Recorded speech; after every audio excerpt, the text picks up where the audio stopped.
Well, thanks again, everyone, for having me. My name is Mike Metral, and I am an engineer at Pulumi, and I primarily maintain, I think it'll be easier like this. I primarily maintain our EKS installer, that is Kubernetes running on Amazon.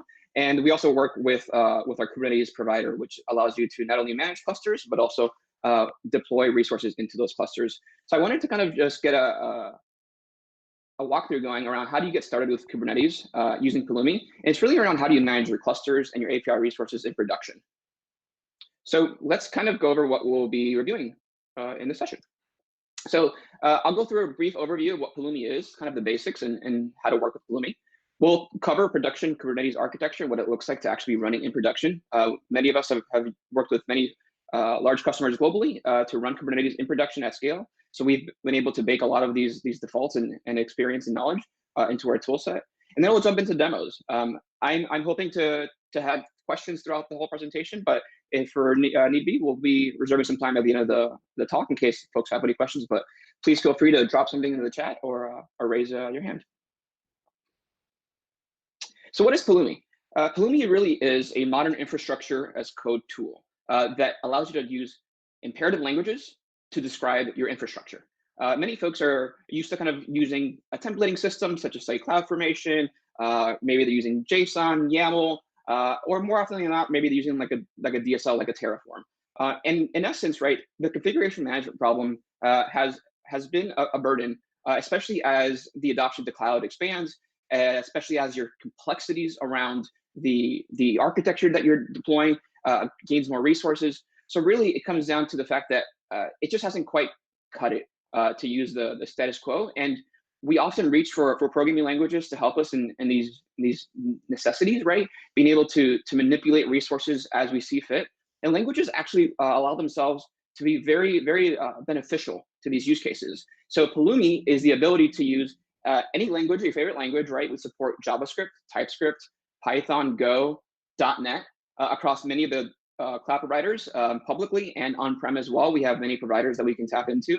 But the idea is that you can use imperative programming language to describe and declaratively instantiate your infrastructure. It's really about leveraging really languages, right? And what languages are meant to give us, but more so to just be more effective at managing this complexity. In this code sample, and you're right, this is actually an example of using Go on GCP to instantiate a firewall and a VM. And it's quite crazy that we have the ability, right, to use languages to do this. And it actually gives you more beneficial gains because off the bat, you're using what languages are meant to be doing, right? You can share best practices with your default package managers. You get type checking, linting. You have your IDE to help you out when you have errors as you're authoring your code. And more so, because it's code, you can do your usual audit reviews, your PR processes, your CI/CD deployments. All of this code for your infrastructure can be co-located or managed separately with your apps. It's up to you. But Pulumi is about leveraging these languages to your full extent across any of the major cloud providers. We are open source. We are Apache 2 license-based. We are free for community users for life. And where our business model starts is really around teams. But even then, we have the free SaaS that I'll get into in a bit as to how that works. And then we'll jump into some more demos of Pulumi and Pulumi with Kubernetes. So it's not only cloud native infrastructure as code, right, that you can describe. It's not just VMs and it's not just virtual networks and it's not just storage, right? All of these services are great and you're going to use them, but more so, right, Kubernetes has become the forefront in container management. And so we support Kubernetes as well. And if you've worked with Kubernetes, the standard is working with YAML, with JSON, with DSLs, with Helm manifests. And more so, this is an even more convincing reason why, as the complexity of the API resource surface area kind of continues to grow in Kubernetes, it becomes hard to manage this with just general templates. And so there is no YAML, there is no JSON, there's no DSLs. It's your favorite language to declaratively work up to the infrastructure that you desire. Much like Kubernetes has these controllers that are in a control loop that are working towards a desired state, Pulumi operates in the same model, but using imperative languages to drive a declarative desired state. And so this gives us the convenience of a couple of things, leveraging imperative programming languages to manipulate and manage our infrastructures as we see fit, but more so allowing you to have the declarative aspects that you expect, such as previewing changes, diffing these changes, having rich status updates to see what's worked, what's not worked, bubbling up errors is something we commonly do, so you don't have to go inject into working with Kubernetes. If you've worked with Kubernetes long enough, it's a game of playing, 21 questions with kubectl. Did my pod come up? Did it not come up? Let's see what events set up. Maybe there's a pod security policy that's preventing me. So a lot of this discovery, if you will, of errors as you're working with Bloomie, with Kubernetes in development, it becomes very nuisance. So it's not only a utility, right, to describe Kubernetes clusters and deploy resources into those clusters, it's really an effective means of managing Kubernetes in a much more scalable way. And so on the right is actually a full working example of what it is to actually run Kubernetes on both GKE and deploy resources into those. So this is an example in TypeScript. I import our libraries. This is my usual editor, right? Import the libraries in this case because it's TypeScript. I'm pulling these packages from Node. All of our packages for Pulumi, for the language of your choice, are deployed on the common package managers that you expect, right? We use npm for Node.js. We use pip for Python. We have our GitHub repos for Go modules. And so the pattern that you're used to working with the language of your choice translates very well to working with infrastructure and Kubernetes through Pulumi in this fashion. But as you can see, I have 40 lines of code. Like that's powerful, right? In 40 lines of code, I've generated a strong password based on an entropy library that we have. I've created a Kubernetes cluster with the latest release that GKE supports. I've passed my password into there. I've generated a kubeconfig based on this cluster's properties. In Pulumi, we have this notion of a provider. A provider for Kubernetes in particular is just a wrapper around the kubeconfig file. This allows you to share clusters across different programs. It allows you to share clusters across different teams. And it makes it interchangeable because you can just pass this provider in, as we'll see in a sec, how we can swap this out if you want to have repeatable infrastructure across different environments, different clusters. And so you can write the code once and leverage the use of it in many different ways. But this is pretty powerful, right? In 40 lines, I've found a namespace. We even created a new abstraction, which I'll get into in a bit, that allows you to write less code to create a pod, a deployment, and a publicly typed load balancer for that deployment for Nginx. So in 40 lines of code, we've already seen how much of this can be gained when you compare it to something like YAML manifest or extensive templates. So that's all great and dandy. So let's kind of dive into some more details, right? Like Pulumi is ultimately a modern infrastructure as code tool that is meant to work in many different environments, in many different languages, many different tools and environments. So we have many integration points with the common tooling that you would come to expect. No developer worked with the same stack. So we support various source code from GitHub to integration with VS Studio. You can leverage the many languages that we have for infrastructure code, and you can write your applications in the same languages as they would come, right? There's no need to re-architect your applications. This is really around the infrastructure. And we also have integration points with your common CI tools, your common package managers, and across the major cloud vendors, Kubernetes, and even on-prem installations such as vSphere and OpenStack. On the bottom is a preview of our dashboard, which I'll show in our demos. But you can start to see, right? Like you can see the actual diffs of what's changing on the left. You can then see in our console log an audit trail of who changed what. It'll point to the commit. It'll point to the diffs that are going to be actually rolled out. And then you can even drop down and see the resources themselves and go to the actual resources on the respective provider that they're deployed into. So really, it's about deploying code from and to anywhere. And Pulumi has many integration points already with these, so you don't have to start from scratch. So how does Pulumi kind of work under the hood, right? At its basic essence, and we'll dive into a little bit of the details in a sec, your user client is really where you author your programs and you run your programs, right? So I'll compose my Pulumi program in the language of my choice. The Pulumi CLI processes that program and then invokes the language runtime depending on the language that you ran, right? In this case, if I'm running TypeScript, it'll spin up a node process and instantiate the infrastructure that I've described there. That in turn, all the API calls will happen from your client to the provider. So the Pulumi service, which we'll get into a sec. We don't see any of your user credentials. We don't make any of the calls on your behalf. We simply build the dependency graph of what your infrastructure looks like, so we can declaratively roll that out and build it up. And all of these API requests happen from your machine, so we don't have to worry about privacy and security issues. Where the Pulumi service comes into is because we build a state file, much like Terraform has one. This state file is what we, by default, upload to our SaaS that allows you to do really a couple of things when you're working on the team. It allows you to do concurrent locking and state management of that shared state file. It does checkpointing. We have integration with our own config subsystem, secrets. You can integrate many of these different components into your programs and make them templatable, right? If maybe you want to seed each program with a different random password or something to that effect. But more so, it's around using this with teams, right? So we have team auth, SSO, RBAC, and more importantly, a dashboard and set of workflows that helps you facilitate this. That's very analogous to our CLI. So that's kind of how Pulumi works under the hood. But if you do not want to use our SaaS, it's free and it's free for community users and it defaults to it. You can also store that state file locally, like in an S3 bucket or an Azure Blob storage or GCP Blob. But then you have to manage that state file yourself. But folks have been asking for that option to manage it themselves, and we've given them that feature. So we're proud that we have shipped that. So let's start composing. What is a Pulumi project? What's a Pulumi program, and how does this all fits in? So a Pulumi program is the collection of your infrastructure that's running in the language that you've chosen: TypeScript, Python, Go, .NET.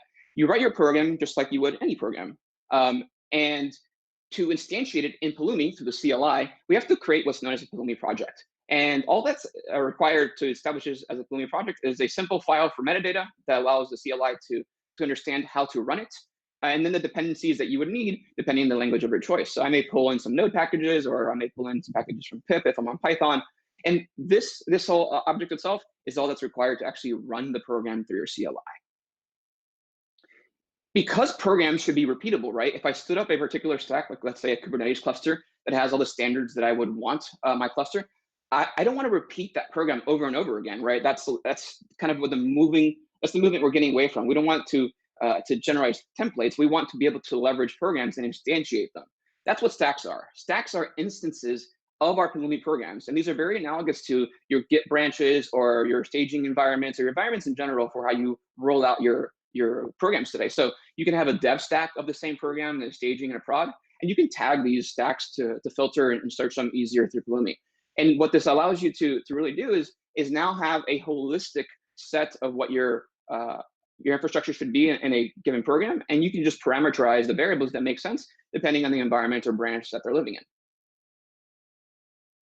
Stacks are also capable of referencing other stacks. So if I wrote a Pulumi program, let's say like my Kubernetes cluster in TypeScript, and then I wrote another Pulumi program in Python that stands up a managed database as a service, I can have stacks reference other stacks. So this allows you to decompose, to layer each of your infrastructure steps as you see fit. So you can imagine like if these were two teams, the left maybe our ops team who's in charge of instantiating the Kubernetes clusters, and the right is the application teams who's just allowed to deploy workloads into the cluster that we stood up. So you can start to segment this and organize this in however way you see fit and whatever makes sense for you and your team's structure.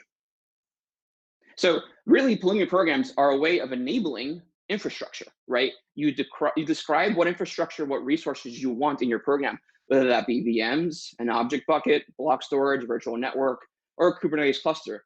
And the CLI, what it'll do is ultimately create a state file that looks very much like what's on the right. This will ultimately reflect what's real in the provider of your choice, right? The API request will, if I'm saying I'm running on Amazon, will leave from my client machine. It'll instantiate the Kubernetes cluster and a VPC, and then the state file is what keeps track of what the current state of the world is. We have the ability to also fetch the current state, right? So if I deployed 2 VMs and someone went in to the dashboard on AWS and increased it to 3 VMs, I can do what's known as the Pulumi refresh to fetch the state of the provider, make sure my local state is reconciled, and then I can do any updates if there are any changes from there. But the code is the desired state, and that's reflected in our state file.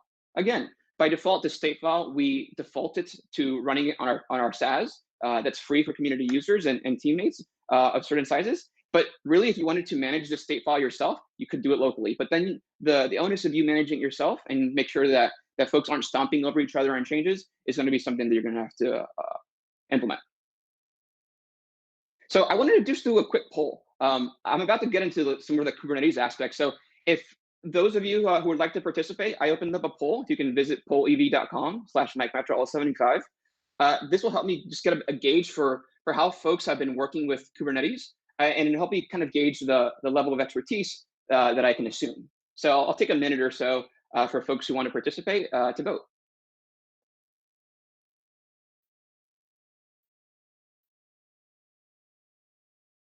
Great, thank you.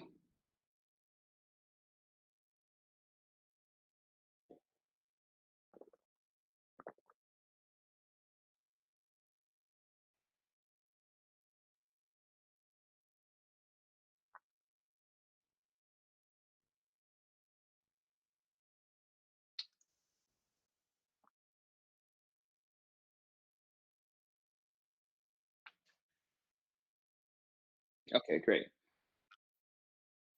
Okay,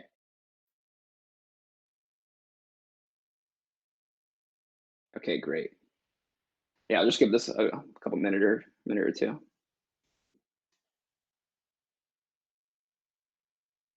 Okay, pretty even split so far. 0 to 3. We're seeing some YouTube chats also. Okay, some newcomers. Great, welcome to the session. Okay, perfect. Okay. I see we have some shifting changes. Okay, great. That gives me a better gate. And while I have you all, I'll do one more question just to poll the audience. It's going to be the same URL, but this time we're going to see what are you using to manage your Kubernetes cluster. So go for it. It's the same field. Should you see another question?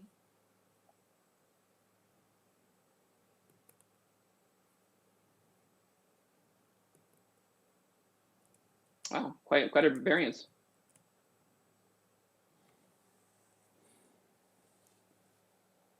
Okay, so we have some folks in the cloud, a lot of folks managing this themselves on-prem. Wow, surprisingly, a lot more folks on-prem than I imagined. Okay, great, awesome. Well, that's all the work I'm going to put on you guys. Now back to me. But thank you for participating. This helps me gauge where folks are at. So let's jump into the Kubernetes pieces.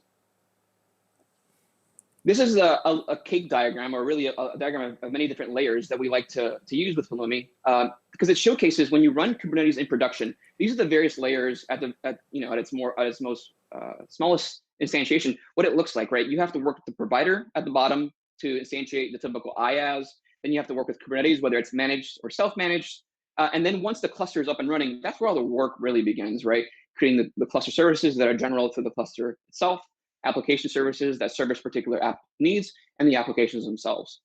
On the left, in the brackets, we've denoted the various Pulumi SDKs that you can use with each of these layers, right? So if I'm running on AWS, I can use the Pulumi AWS and AWS X SDKs to instantiate things like VMs, virtual networks, managed services, etc. And I can even leverage our Pulumi EKS SDK, which is an installer and a manager for EKS control points, and not only instantiates the cluster themselves, but starts to help you set up more of the features you're going to need once you're actually running in production. And once you're actually, so these are really about infrastructure and standing up the necessary requirements. This is really around the management of the control plane. But once the cluster is up and running, you now have to deploy resources into those clusters. So that's what the Pulumi Kubernetes and Kubernetes X SDKs are meant to help with. They expose the full API resource of Kubernetes, all the resources that you would expect, like deployments, services, config maps, secrets, those all exist. We just simply take the open API spec and basically extrapolate that and export it through an SDK in the language of your choice. So you can use TypeScript to generate the same resources that you would expect, such as deployment, config map, secrets, etc. So it's very much analogous to working with YAML or JSON, but you're doing it in a language. So you can see how this gets very complicated, right? But the proper approach is this should be a very layered approach that really defines the structure that you have in your teams, right? If there's operational teams who are strictly in charge of infrastructure, you can typically say that they'll be running the infrastructure and the clusters. Then you have maybe your developers who are deploying somewhere between apps and app services. And so you can segment these by different Pulumi programs. You can segment them by responsibilities. You can segment them by roles of people. But ultimately, as we showed with spec stack references, you can piecemeal this in different languages across different programs and construct the stack that makes the most sense to you. Let's jump into some demos. enough slides for now. Okay, great. So everyone can see my terminal, correct? Yes, cool. All right, so I touched on some of these subjects. I'm going to cover some different topics here on how to use Pulumi with Kubernetes. So this is what a typical Pulumi program looks like. I have TypeScript. And in this case, I'm instantiating a GKE cluster. I'm giving it 3 nodes, giving it a username and password, and constructing a kubeconfig, and then I'm creating a namespace. And what you can see, right, is if I decided to, let's say, change this to, let's say, my apps, if I use the Pulumi CLI, I can say Pulumi stack, what's my current stack I'm in? All right, Pulumi stack LS, I can see all the stacks that I've created. If I do a Pulumi preview, because I changed the name of the namespace, you should see a rich diff of what's actually taken place. So it'll see that it'll actually change the name from apps to my apps. You may notice that there's this random suffix that we append to each of the resources. The reason we do that is because by default, we allow you to reuse these programs, right, across stacks. So more often than not, you don't want to use a static name to describe infrastructure that can coexist across many environments. It makes more sense to treat it more randomly, right? More like cattle than pets. Now, if you were really wanting to particularly say, no, the name of this namespace needs to be a fixed string such as apps, you can simply just do that by saying in the metadata of it to change that into my apps declaratively. But the point is, right, that you can see rich diffs of what's changing precisely. And if I ran a Pulumi up, it'll present me with the preview that we just saw, and it'll ask me if I want to perform this update. If I care to see a more richer set of details, I can see here's the exact property that's changing, what it's changing to, what's being added, and what's being removed. If I run that yes, what's going to happen is it's going to, Pulumi operates on the model where it creates a new resource before it deletes an old one. And it'll update any references along the way that may point to that. So what we first will do was create the new my apps namespace. Once that's working, we then confidently can delete the old apps namespace. And within a couple of seconds, hopefully, this should complete. But as you can see, we have these live updates happening with regards to how we're pulling the cluster using client Go in the background. The Pulumi Kubernetes SDK is that. It's a piece between client Go and the Pulumi CLI engine that knows how to retroactively construct these graphs, build them appropriately based on dependencies, and more so than not, allows you to reconstructively step through your infrastructure as the pieces and dependencies make sense. So this will take a couple little bit because I think I had an app running. That's why I'll cancel that, because I actually deployed an app into it. That's why it's not deleting.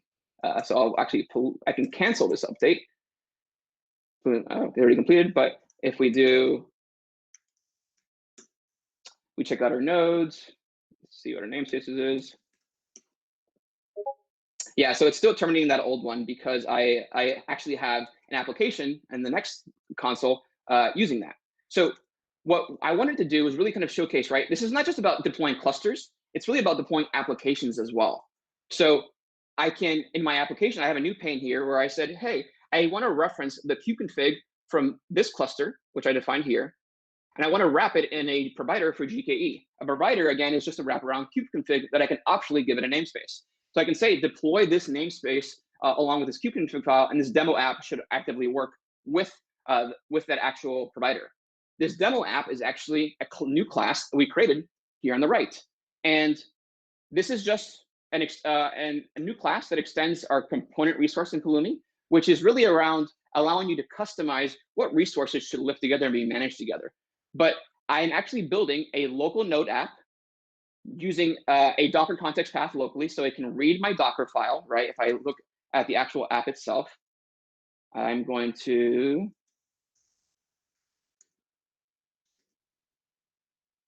the Docker file is here, right? It's just going to pull a local hello world and run it through Node. And what that's doing, it's actually building the image in this file, tagging it, and then pushing it up to the registry. In this case, it's GCR. I can then also describe, so in like 4 lines of code, I've built my image and pushed it and tagged it to a registry. I can also similarly create persistent volume claims, config maps, secrets, pods, deployments, and services in just a matter of a handful of lines of code. And this will actually create, right, an actual application. So it's pretty powerful that I can use languages in this respect because, as you can notice, right, I can reference particular pieces that make sense. So, for example, if you've ever worked with Kubernetes long enough, right, you have to pass in environment variables, and so you can reference these just because it's a language. Let's go into more detail on like how that actually works. So here's an example of the various ways we can use Pulumi with Kubernetes. We can deploy YAML manifests. We can use our Kubernetes SDK to deploy resources in the entire space of the API service area. And then we can also do the same thing, but with less code and less boilerplate using our Kubernetes X SDK. So let's see what this looks like to deploy YAML. Here I have a typical YAML file on the right. I have a deployment, right? I have a service, I have a config map, I have a secret, I have a PVC. These are standard file. If I'm in the process of, say, migrating from a YAML or a JSON-oriented environment to potentially like experimenting with Pulumi, what I can do is I can actually leverage the Kubernetes SDK that I just pulled from Node. And in the Kubernetes SDK, along with all of the APIs like deployments, config map, secrets, we also have the ability for you to deploy a local YAML file. So if you were running this, we would actually have the case where if I do a Pulumi up, it's going to be a no op because I just ran this earlier. So it'll update this. Oh yeah, because I changed the provider. That's right. So do I want to perform this update? I'll say no for now, just so I don't want to break the demo. But here is the equivalent. So this is deploying in YAML, right? So if you don't want to fully translate all of your code from YAML to TypeScript or Python, you can deploy a YAML manifest to help you transition. But if you want to actually leverage the full Kubernetes surface area, here you have all of the kinds and groups in Kubernetes that you would expect, right? So this is spaced out depending on where the group and kind for the given resource lives in the API of Kubernetes. So you can deploy a config map, a secret, a persistent volume claim, deployments, right? And this looks exactly just like our YAML manifest, but we're doing this in a language, right? So to compare, here's what the deployment looks on the right in YAML, right? And this is what it looks like in TypeScript. Pretty similar, right? But now we're doing it in some languages. And this is great. We can immediately start to leverage the language to, say, do referencing of given objects, right, as you would expect, rather than trying to hard code our values. You can proactively extract pieces of information, such as the IP of this load balancer. You can wrap it in an interpolation to create a string. That's how we can create this output, right, that'll ultimately link to the URLs that we've deployed. But this is really the power of not just managing clusters, it's really about managing resources. And so you have the full surface area of Kubernetes to leverage. Just go and use the resource depending on where it's mapped in the same style as the API resource. We don't invent new nouns. We don't invent new resources. This is exactly what you would expect coming from the Kubernetes world. We worked very hard to make this as close to upstream as possible. Again, we take the open API spec and we just expose it in the language of your choice through a library. So we are not reinventing any of this. Or we actually have bots that every time the release is cut with Kubernetes, within about 20, 30 minutes, these libraries get updated with the latest specs. So we can describe our infrastructure, right? In this case, it's a typical app that deploys Nginx. But as you can see, we have 106 lines of code. This is a great start because it's programming languages, but we can do better. That's where Kubernetes X comes in. Kubernetes X is a helper SDK to allow you to use less code, describe less boilerplate, and still create the same semantic output type that you would expect, but using languages as the workhorse for doing a lot of the heavy lifting.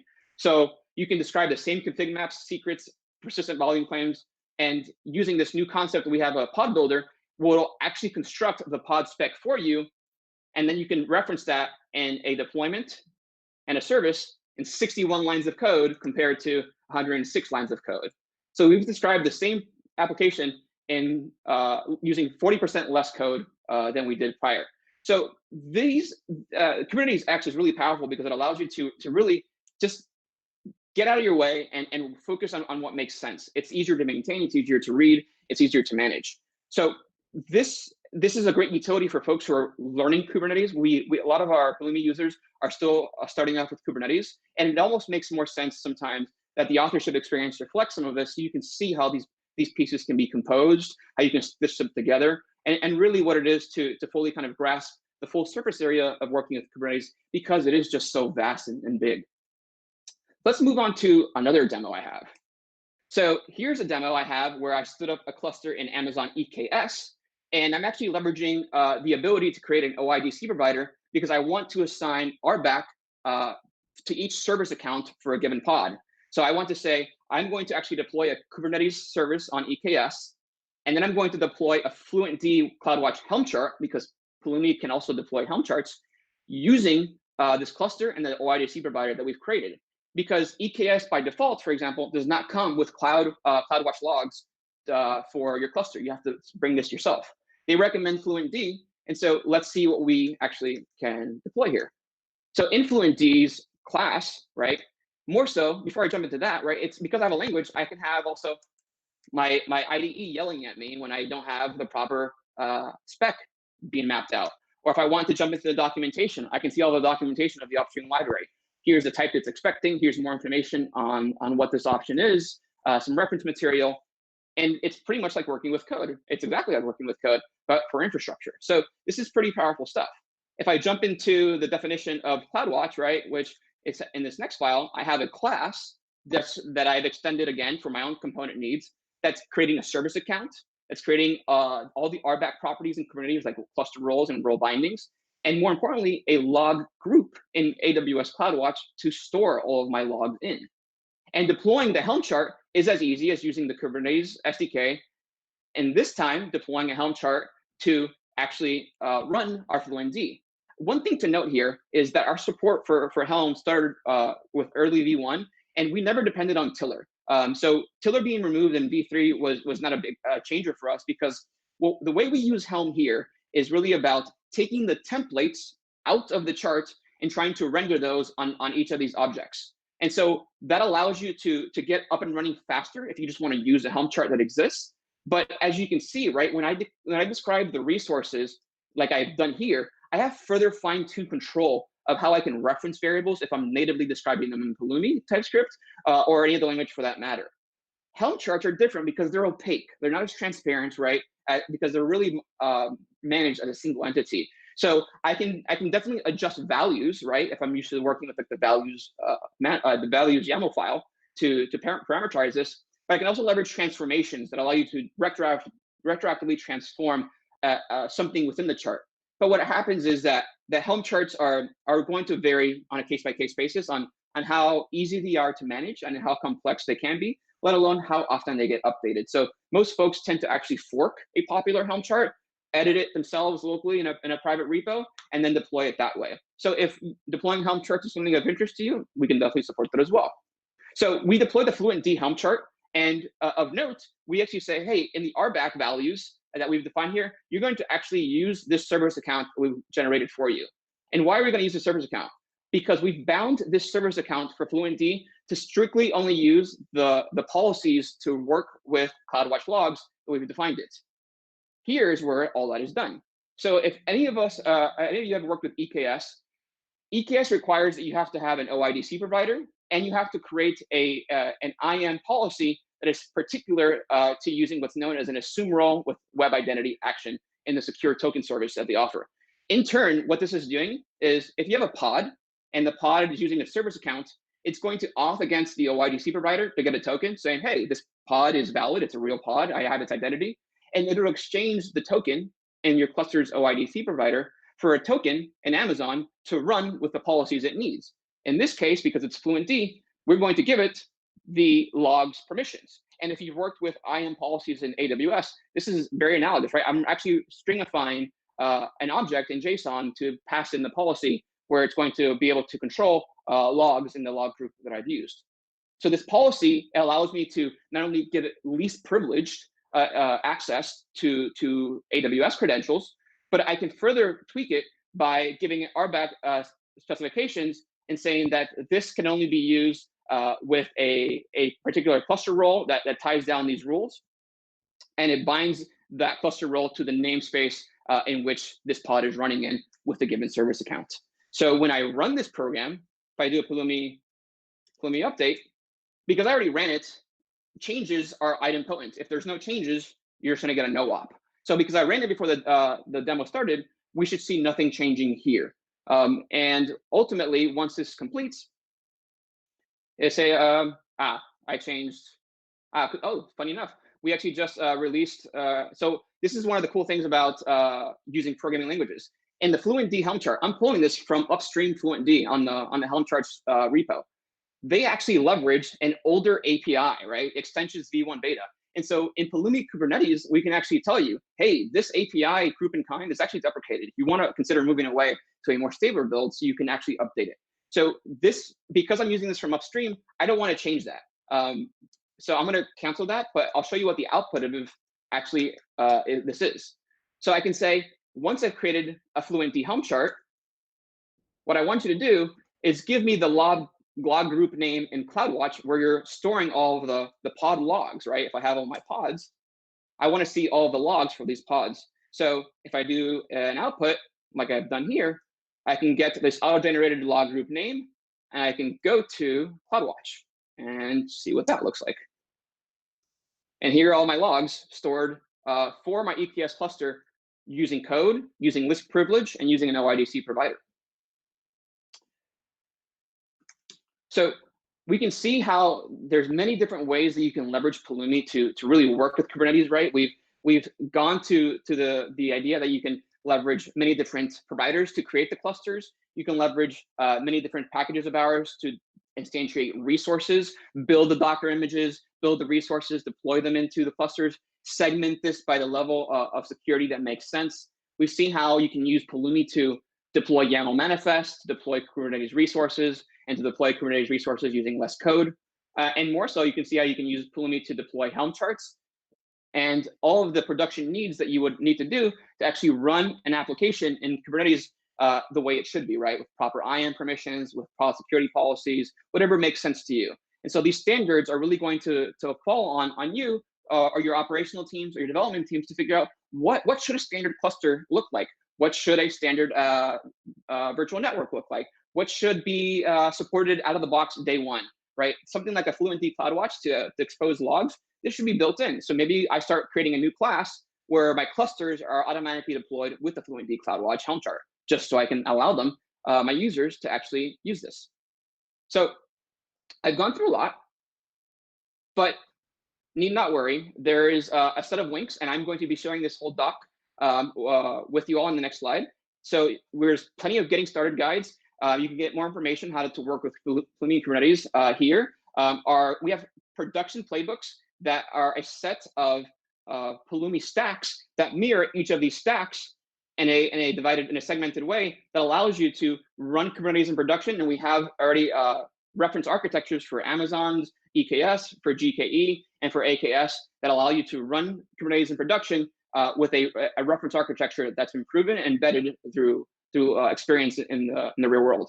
And more so, we have an examples repo that has over 160 examples of all sorts of languages across many different providers, across many different use cases that cover infrastructure, containers, serverless, and Kubernetes. That's all I had prepared. So I wanted to open it up for any questions or any comments or any feedback if folks had.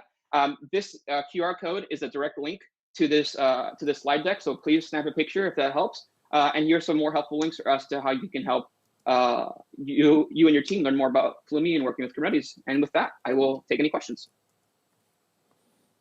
Thanks, Mike. That was really amazing. Let me share the call URL so that people can join us for a question.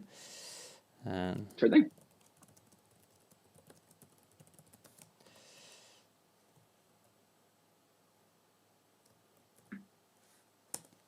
Okay, so let me check. So you mentioned that on the SaaS, it can take care of secret also. So is that, can I use this instead of Kubernetes Vault secrets, or is it complementary, or? Yeah, great question. So it's kind of twofold, right? You need secrets to kind of for the parameters, if you will, if you have different stacks for the programs. So we have our own essentially KMS, key management system, but that backend is pluggable to many different systems. So we support Google's, we support Amazon's, and I believe we also support Azure's.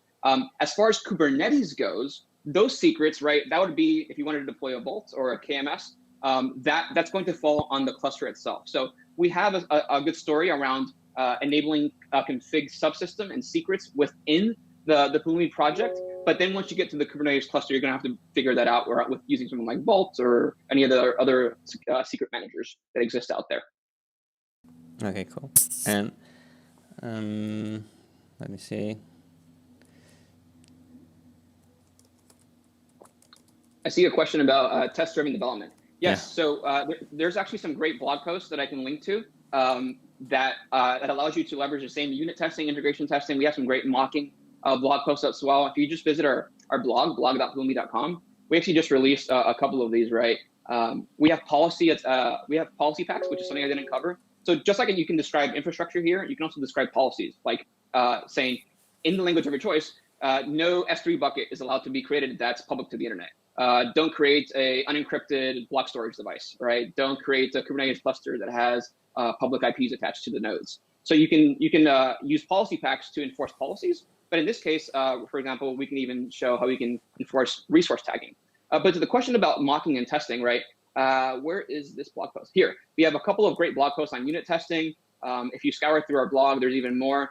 We have something else in the works around how you can test and optimize Elasticsearch. But yes, you can do TDD in the language of your choice. You have to have like a seed file more or less that helps you kind of create a baseline for how to do testing done. But then you can leverage your usual utilities like Mocha, right? If you're working with those utilities. Okay. Let's see the next question. Can this TypeScript code have logic like pose and calling external API and await its results? Yeah. So great question. So the way that Pulumi works is Pulumi is really an API of many APIs, right? So anything with a CRUD interface is capable of being leveraged. And so what we can do is if there's a CRUD API, you can actually create a provider, much like, just like Terraform has providers, we have providers too, so we can tap into the Terraform providers and leverage everything that has. But it's really just a bridge between our logic and just leveraging the ecosystem that exists. But we've had many applications in popular cloud native services that have wanted to create providers for Pulumi. And as long as there's a CRUD API, we can create a provider around that. And that allows you to make these external API requests to something that is not, say, managed by Pulumi. And of course, you can await its result because you have the language to actually leverage the async and await properties. Yeah, makes sense. And then another question about secrets. How do you manage secret for your clients if you have to create new keys, connection string, etc.? Yeah, great question. So here, I hadn't gotten to it because I didn't know if we would have time, but yeah, we have. Oh, perfect. So here is, well, let me just start with a simpler example. Here's the current project I'm in, right? I have an index file, which is my main. I have a stack name that's related to this file. I can see all the stacks that exist here. I can see Pulumi. I can see the config settings that I set, just as the region, right, that I want to run in. So to get into this, the secrets around this, I would say I can do Pulumi config help, and here I can actually set a secret, right, such as set secret. Let's say, sorry, let me make this a little bit smaller. Set. You can hide the bar at the bottom if you want to. Yeah. Yeah, it's not going away. Anyways, there's a link that says hide in the sharing. I see. Perfect. And when we actually set a secret, right, you can actually say, how do I actually set a secret? So I can say, set this secret, foo equals my password. Oh, sorry, I need to do. I think it's this. I forgot the command.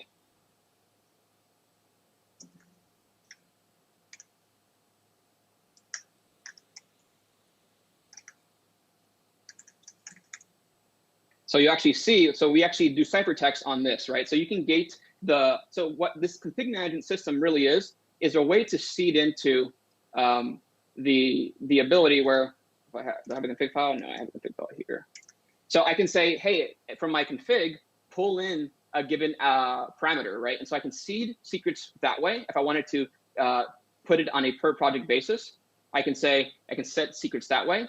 But more so, if I wanted to do things like connection strings for like databases, right? What I really want, because I have languages, here's an example of running RDS. So here's an RDS instance.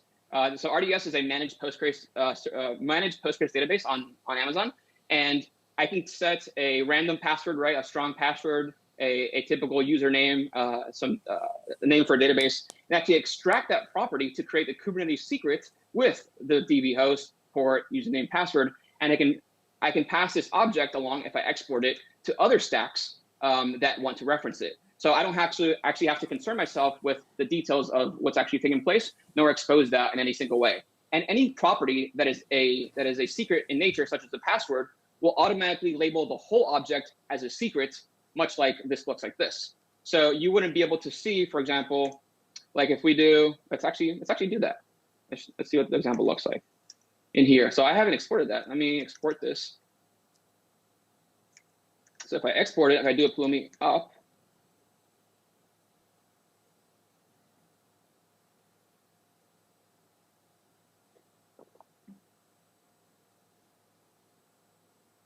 it'll say, hey, here's the new output. As you can see, this is a preview.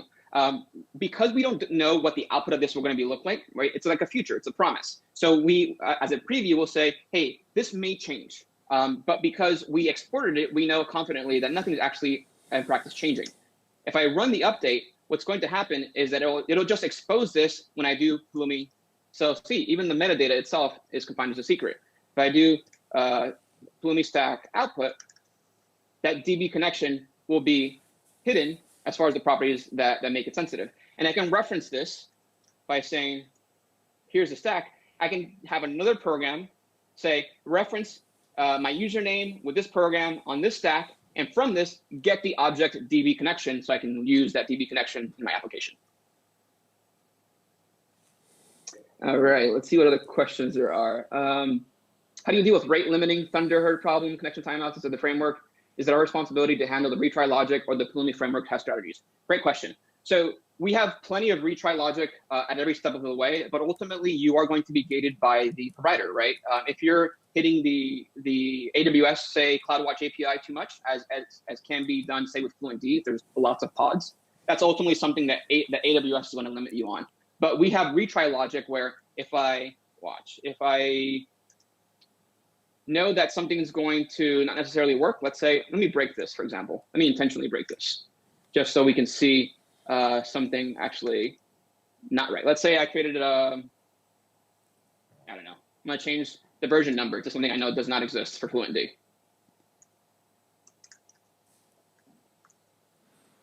I'll do an update, and it'll try, just like Kubernetes retries to run the program, it'll try doing that, and it'll continuously update you with any failed error messages or any status updates for that matter. So because the chart here is something we actually allowed to, see, it's not found. So I actually thought this is going to retry, but it's because we fetch it, it actually errors and tells you, hey, we can't find this, and then we're given raw repository. But if I did an even better example, let's say, trying to think of something on the fly here. If I wanted to say, here we go. In this particular pod, in this particular cluster, I require that I have a pod security policy because I have a quota. It says pods must describe how much requests they're using, right?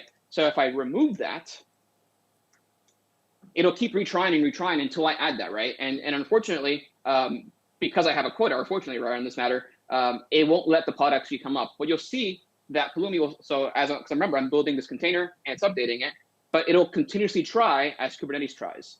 So in here, because I automatically have the ability to push and tag images, I can automatically do that. But the spec changes on the deployment itself because we've told it to not have anything. So you see, I have these updates where it says, hey, I'm still waiting for this replica set to be available. I usually have to go to like kubectl to tell me what this is. When this does error out, we time out after about 10 minutes or so for most of the API resources. That's the default. It'll give you the actual output saying, hey, you couldn't create this replica set because of X reason. And in this case, right, if we were to I'm going to cancel this just for the sake of getting to a demo.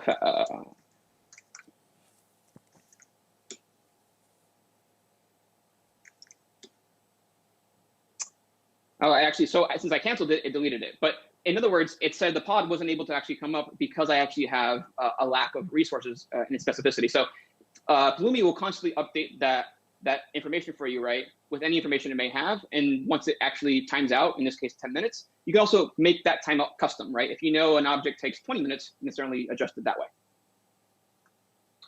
What are the questions? Cool things. Thanks for the answer. Yep, great comment. Thanks for the answer. We are using Kubernetes in Azure. Last week, we managed to automate some of this using ARM templates. How does Pulumi integrate with existing templates? Yeah, great question. So because we have no YAML, no JSON, no templates, right? It's really around that leveraging something like an ARM templates or a CloudFormation templates. That's just unfortunately not the path that we're going, right? We're trying to get away from YAML. We're trying to get away from JSON. We're trying to get away from DSLs because we ultimately are firm believers that programming languages are just a firmer and more proven tool for managing infrastructure at this scale. So I would say that we don't have a clear support for that. We are working directly though with a lot of the providers to try to have first pass support for these templates because we've gotten a lot of indication that folks may want to have more first pass support, right? Because if you're leveraging something like a Terraform provider that maybe hasn't been updated, you want something a little bit more proactive, right? As far as making sure bug fixes and API features are gated. So we don't have that, but we've heard that loud and clear and appreciate the request. Awesome. So you mentioned Pulumi Kubernetes and Pulumi Kubernetes X. So Kubernetes X is like a higher level API? Correct, right. So if I go to the repo, Kubernetes X. If I use Kubernetes X and that I realized later on that I need something slightly lower level, can I combine both? Kubernetes Absolutely. X and Kubernetes? That's cool. Absolutely. Yeah. So here, for example, I import the Kubernetes SDK, and here the KX. I can mix and match this, right? Here I have a Kubernetes deployment from the actual Kubernetes SDK, and then further along is the same example in KX. But you can mix and match this, right? Okay. To some degree. That said, KX is still very early preview. We're still trying to get a lot of the stability worked into it. But for most general cases, it should be pretty effective. But you always have the original SDK to fall back to if KX just is too limiting for you. Do you expect most people to be using KX in the long term, or? So we would hope so, right? Because this is the equivalent of on the right using the Kubernetes SDK is 80 lines of code versus KX is 40, right? Wow. Ultimately, yeah, it's more concise, and these create the exact same output types that you would expect. So you have savings in our experiment of at least 40 to 50% of the amount of code you have to write. Again, because the surface area of Kubernetes is so massive, you have to understand that it's very hard to find different ways to optimize it. But we like to say we are creating helpers to reduce boilerplate because we're not trying to create a new noun. We're not trying to create a new way of managing this. Kubernetes is complicated as it is. We want to make the experience just a little bit more pleasant. And we think that Kubernetes X is in the right direction to help folks not only learn Kubernetes faster, but manage this and tame the scale with ease. Okay, yeah. That's really great. We still have a few minutes. If you have time, do you want to show us the SaaS UI a bit so that we can get an idea of what it looks like? Absolutely. Great question. So let me show you something. Let's see, something expansive. Let's see. All right, perfect. This cluster, Pulumi Stack LS. I can go to my SaaS by just clicking on that. Oh, I have a question. What is Pulumi's relation with CI/CD? So Pulumi, much like you do Pulumi Preview and Pulumi Update, that is essentially we have integrations with all the CI/CD providers that I've listed here.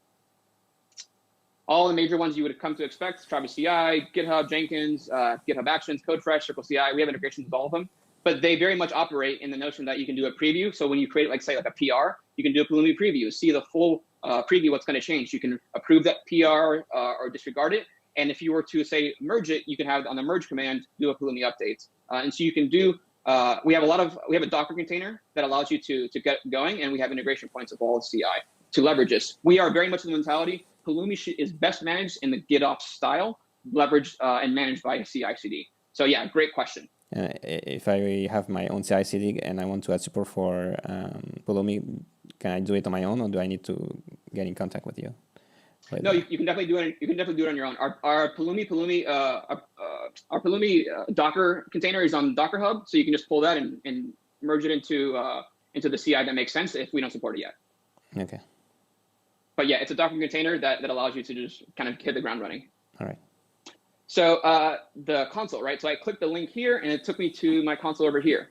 So in my console, what I have is I haven't seen Bitbucket. Oh yeah, we do have Bitbucket support. That's probably not reflected on the slide, is it?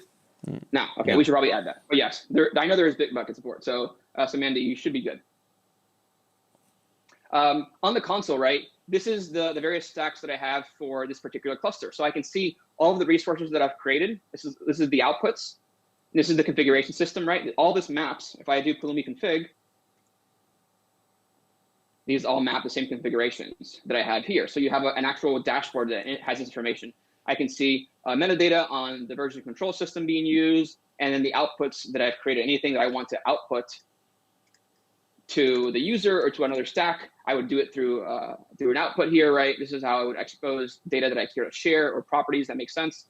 But more so, I can see an activity of, right, here's the actual commit, here's the branch I'm working on, here's the details of this update, go into the update, I get timestamps, I see a full general overview of what's going to be created.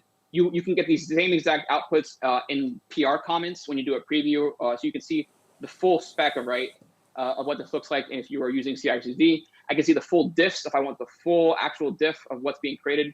I won't bore you guys with those details, but more so you can see a timeline of what's changed, when it changed, who did what auditing aspects. You can see the environment information. You can see policy packs. If I have policies that I want to enforce at this stack or at an org level, I can define them here in the language of my choice. And I can see a full resource list of what's being created in this stack. So I have everything from the namespace that I'm creating, the resource quota, the cluster itself, the security groups for EC2. And I can even see this in a nice little kind of dependency graph that allows you to kind of zoom in on kind of the dependency tree of what this all looks like, right? You have the stack, then from the cluster, you have any dependence on that cluster. I can actually jump into, say, like the EKS cluster itself. I can then view the security group in AWS by clicking a link, right? And it'll take me directly to that resource and see that resource in actuality. Same thing for, say, right, like the cluster, any Kubernetes where it's supported. But more so than not, right, this allows you to not only visualize, but manage and really have a dashboard for information and control flow around who did what. And you can gate all of this with RBAC. This is analogous to gating the same RBAC as you would with the CLI. They're one and the same. But it allows you to have a UI for folks who are more information driven, who are more dashboard driven. And we're actually considering trying to figure out how we can implement certain workflows for folks who may not want to necessarily drive everything through the CLI. So this is a great utility. We automatically, yeah, go for it. So right now it's read only, but you plan on allowing people to write stuff with it, write workflows in the future? No, it's not read only. No, this is definitely. Oh yes, read only in the dashboard sense, right? Yeah.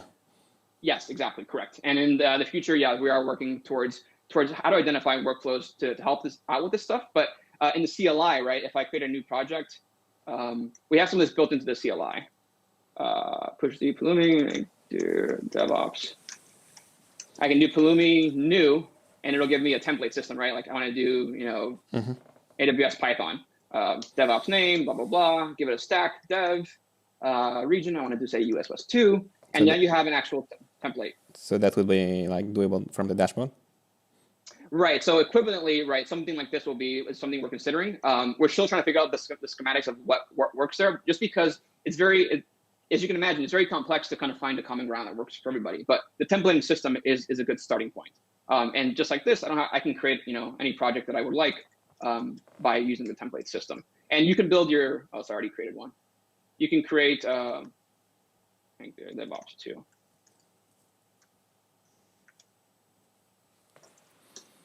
And you can create your own templates if you wanted to template it that way. I see we have some questions. Yeah. But I understand we can use Docker in the pipeline. If there's an error when allocating a resource and the groups start failing, does it support rollback?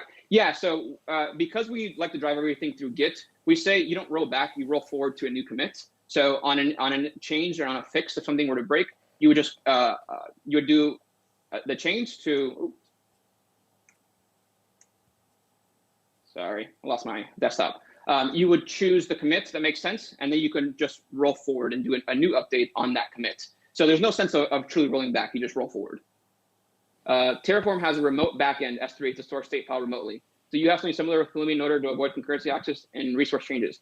Yes, we do have your own remote state backend. So in this diagram, by default, we attach it to the SaaS just so you can kind of get up and running to store the state file, right, that we describe here. But you can also take that state file and store it yourself locally on S3, on an Azure Blob Storage, or on GCP. But the benefits of doing it through the SaaS is that you get automatically state checkpointing, concurrency locking, so that when you work on a distributed team, you're not stumbling over changes. When you want to manage it yourself, either in a local file system or in a blob object storage, you're going to have to manage that state file yourself and who has access to it, and ultimately that updates aren't concurrently happening and affecting each other. So yes, you have the ability, but you're kind of taking a self-adventure in that path.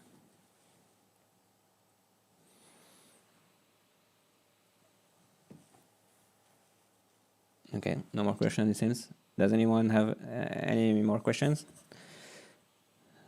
You mentioned that for people who do not or cannot use the SaaS, that they would have to re-implement state. Could you tell us a bit more about this aspect? Yeah, it's not about re-implementing state. Sorry if I said that. You have the state file. You have to basically have a while to manage to concurrently lock that file, because what's happening is when we are actually working through a program, like let's say this one, right? We're building out like an entire graph, and that graph is kind of going to depend.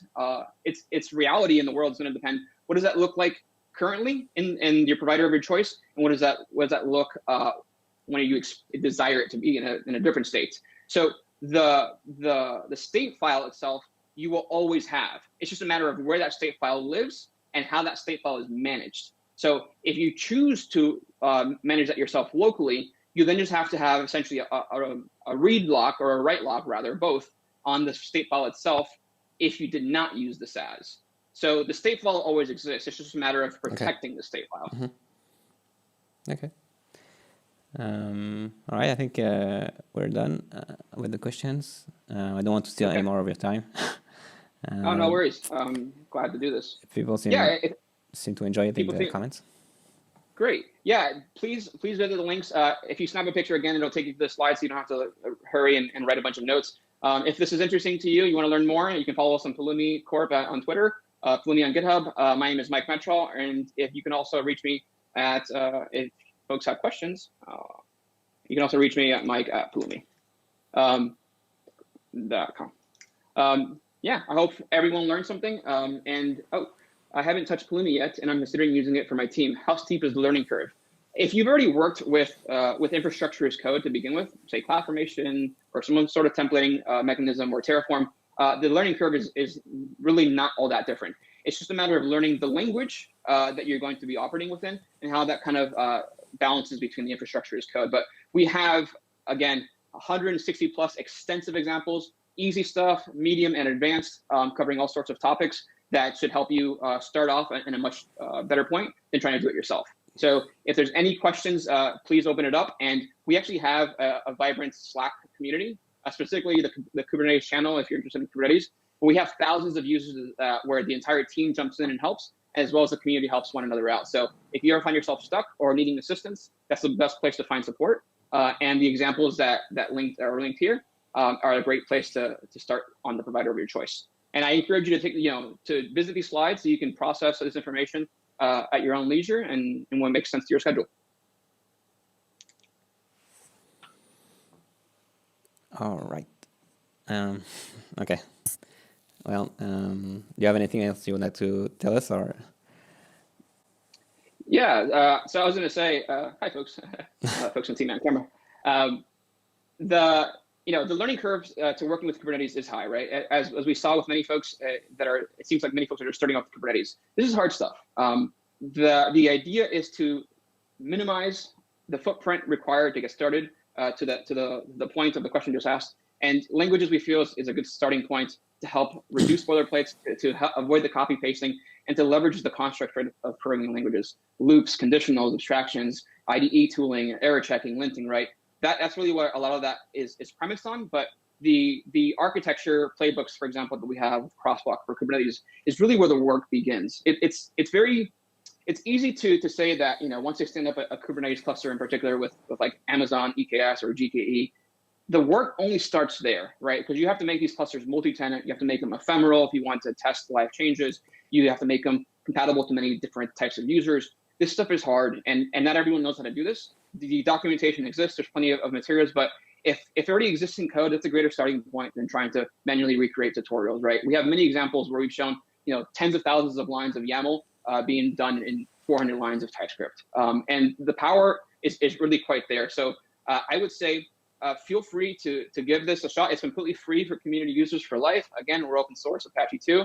Where we have our business model is really for teams who are operating on an org mentality.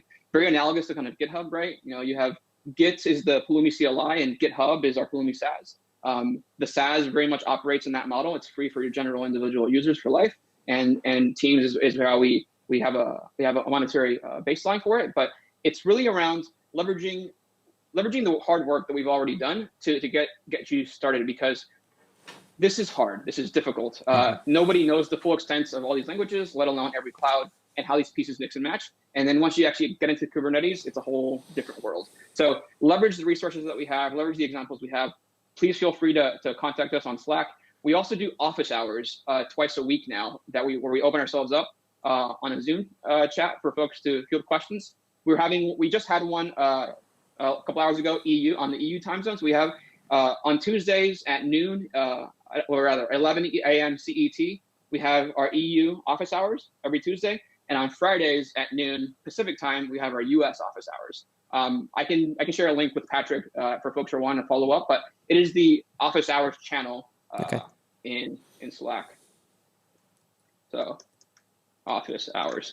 That is a great spot if you want more kind of live one-on-one with us. And that'll kind of help you get going. All right. Well, thanks, Mike, and thanks everyone for watching. Absolutely. And well, see you soon. And thanks, folks. Let me know if you want to do another hangout one day. Absolutely. Absolutely. Thanks. All right. Everyone. Cheers. Bye-bye.